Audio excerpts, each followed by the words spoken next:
Welcome to Modern Entrepreneur. I'm Landon Ray. Today I have Roberto Candelaria, who is the founder of Sponsorship Bootcamp and the international best-selling author of Relationships Raise Money, a guide to corporate sponsorship, and the upcoming book Sponsorship for Influencers. He's also the creator of the Sponsorship Roadmap, Sponsorship Crash Course, and Sponsorship 901. And his strategies have transformed the way influencers and organizations increase their bottom line by getting sponsored. A recognized industry leader, Roberto's products and presentations have made him a renowned, innovative expert. Thank you so much for being here. Thank you for having me. Yeah. So how long have you been at this sponsorship thing? You know, it started in high school, my sophomore year, by complete accident.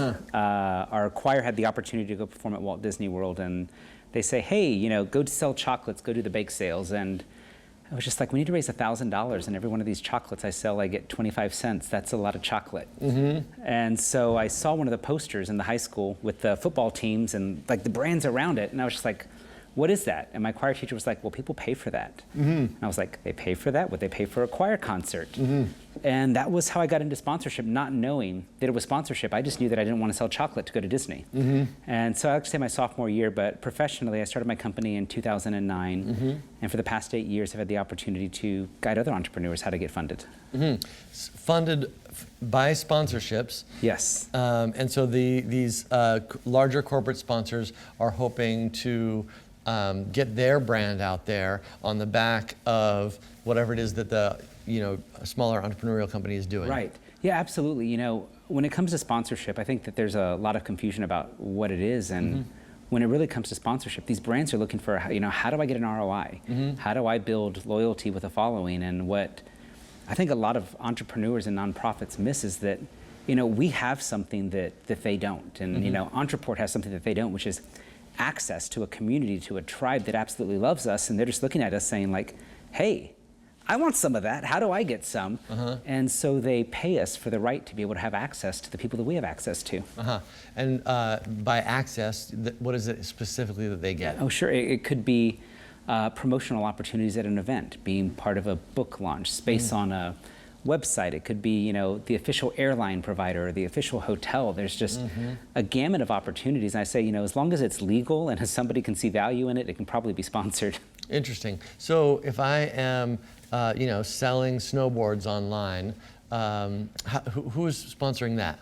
So if you're selling snowboards online, and actually I've never heard that one before, if I'm selling snowboards online, I'd be number one looking to the manufacturers, because manufacturers work with something called distributors. And distributors have something that a lot of people forget about, whether it's snowboards or alcohol or musical instruments. These distribution companies have something called CoOp marketing funds, which means that the person that manufactured that snowboard, in this case, has a distributor, because they don't take it to every single store. They have somebody that gets it there for them. And then this distributor has a certain amount of sponsorship dollars and CoOp marketing funds to help push the sale of that brand to all the stores that are selling it. So if you were selling it, I'd be talking to the distributor for CoOp marketing funds. But I'd also be looking to what other resources do these snowboarders need? Do they need gear? Do they need hotels? Are they going to be traveling if they're competing? So I'd be looking at the airlines. And so it's about what is everything that snowboarder would need to be successful in their career, and making a list of all those things, and then going after the brands that provide that. Interesting. And who do you talk to at the airline company to make that happen? Yeah, so great question. So with somebody like a Southwest Airlines, it's so much like a community outreach division. As opposed to somebody like a Delta or an American Airlines, there's a department called Strategic Partnerships and Global Strategic Partnerships. So you got to kind of know who something about this industry to figure out who the person is. Absolutely, and that's what I love doing. And that's probably where you come in, right? I was just going to ask, what is it exactly that you do? You provide like specific coaching to individual entrepreneurs about who to talk to, how to approach them, stuff like that. Correct, yeah.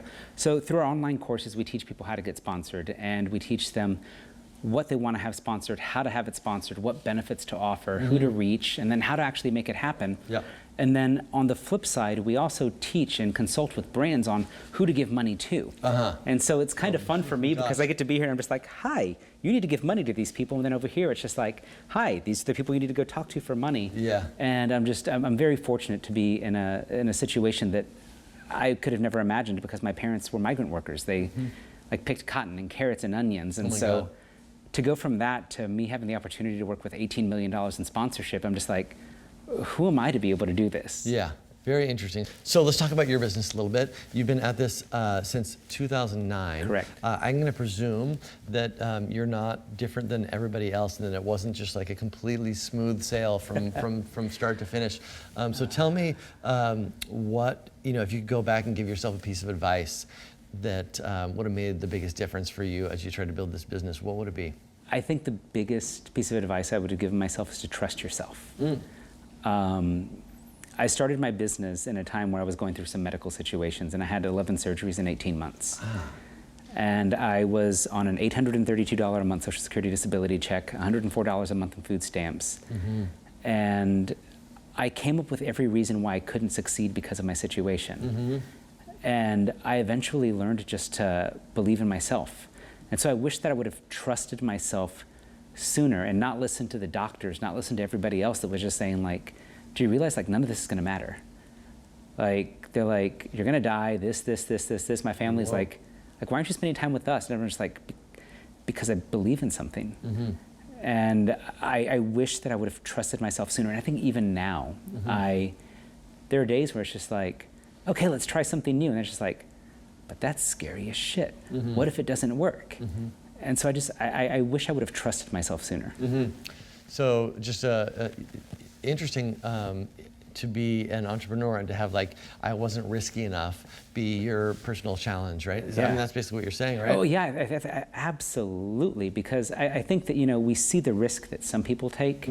And I was comparing my risk to people that were way out of the league where I was. You see somebody who's got however many hundreds of thousands of followers and a big email list, and I'm like, I don't even have 2 people on an email list. And so was realizing that the risk that a person takes with 2 subscribers is not the same that a person takes with 200,000 subscribers, and to not compare myself. That something that seemed like a big risk to me really was. I don't know if that makes sense. Yeah, so to give yourself a break a little bit about being fearful, I guess. Right, yeah. Yeah, interesting. And you feel like if you would have just dove in, like things just worked pretty well once you dove in and made it happen. Absolutely. The sooner I decided to say, you know what, like you can do this, and to believe in myself, it wasn't all roses. I mean, there's ups and downs and side twists, and I mean, it's crazier than any roller coaster I've ever been on. But the journey's worth it because I've learned from every mistake along the way. I just wish I would have started those mistakes sooner. Yeah, good. So you can't start soon enough. What do you feel like your unique skill set or talent is that's had you had so much success in such a short time? For me, it's the ability to solve puzzles. And so I can see a business, I can see their sponsorship, I can see what they want to do online and see, okay, well, like it's obvious, it's A, B, C. And to be able to do that for everybody else and to just see the connection and to see the community and to kind of like, kind of look down from a hot air balloon at a situation versus being in the situation. Interesting. And you're able to do that, you think, with your own business as well? No. No, it's really hard, isn't it? It's really hard. And I think that's the importance of great coaches and great mentors is that I don't think any entrepreneur can do everything themselves. And I wish that more people would ask for help. I think it's impossible to do it yourself. To be your own coach. Yes. What is working now for you to grow your business? You have a business, you're trying to get people to buy your programs. What's the thing, like the most recent breakthrough you had? What should our people be thinking about doing in their businesses? It's funny, this is going to sound like an Ontraport commercial because it kind of is. Okay. Is that when there's tools and resources that you have to be able to use them. I jumped onto Ontraport about 2 years ago. And for the first 6 months, I was just like, okay, I'll get to it one day. I'll get to it one day. And then as I truly started to use it and harness the power of it, I was just like, why did I wait? And seems to be the story of your life. It is. Why did I wait? It really is. And so I found an amazing Ontraport certified consultant, and she's been guiding me. And so what's really working is following proven systems and being able to work in the partner center in Ontraport, and then also being on stages, just communicating people, sharing my voice, and just being truthful, even when it's scary. And that's really what's been working, is just showing up in the world when others won't. Implementing proven systems in your business. Absolutely. Like what? Name one. Proven system to me is brand advocates. So I've been teaching for years, like, here's how you use brand advocates. And here's how you get people to work. And then for whatever reason, from a consultant's viewpoint, one day I was just like, well, why am I not doing this for myself? I'm teaching everybody else to do it, you know, and they're paying me to teach them how to do it. Like, why am I not doing it myself? And so we recently set that up with my most recent book launch, and it's just been amazing. We had 38 people in my community. They were just like, yeah, we'll promote you. Don't want affiliate commissions, don't want anything. It was just like, wow, like this proven system that everybody else is buying from me, why don't I try it again myself? And it's just been great that when somebody's done something, to see their result and be able to act on it. Yeah, beautiful.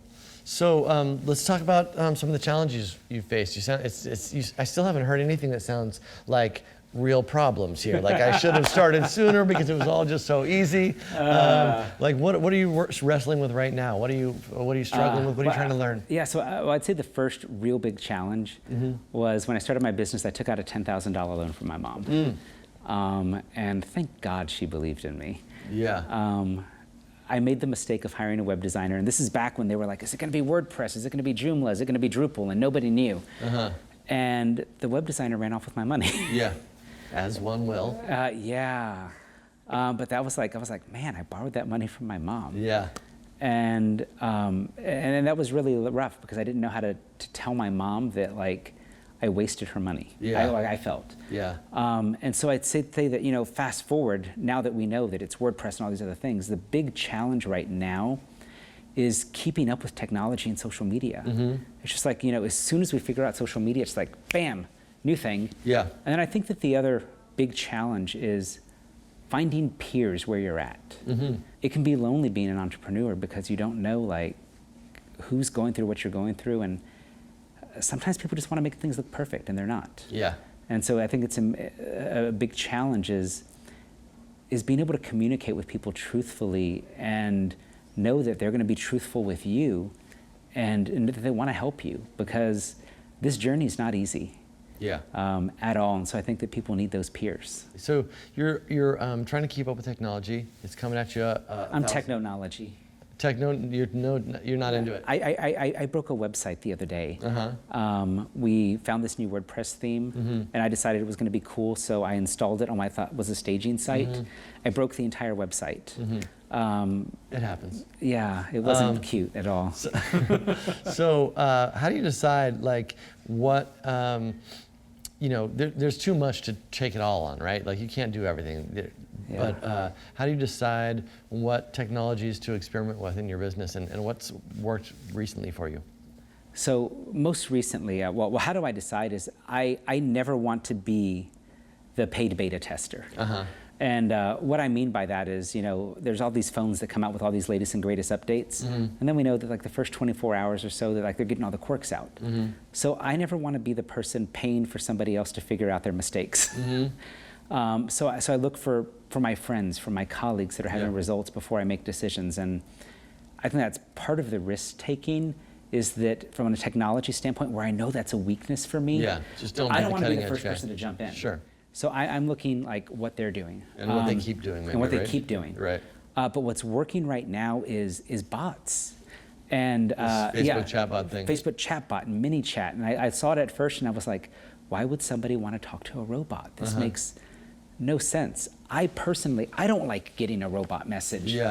But we implemented it, and, like, it's like people are opting in, and they're opting into our programs, and they're buying things. And so the other thing I've learned is, just because it's a technology that I don't know how to use doesn't mean that my customer doesn't know how to use it. And so I'm learning how to listen more to our base and what technology that they want, even though I break technology.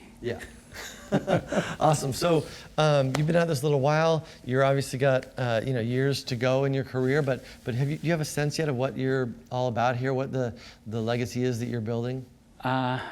I'd like to say that my legacy is that if just for half a second or 1 second, whether it be sponsorship or anything else, that if we can help people re-believe in themselves for just half a second, that they'll change the world. And so I like to say that part of my legacy is helping people re-believe in themselves, reconnect in themselves, because we live in a very crazy world right now. And as an entrepreneur, I know that there's times that families don't support us, friends don't support us. And so that if through our events, I mean, even though they come for sponsorship, but if they can have that just possibility for half a second of, I can do this, I think that's what changes the world, because that changes their kids, that changes their kids' when somebody can believe in themselves.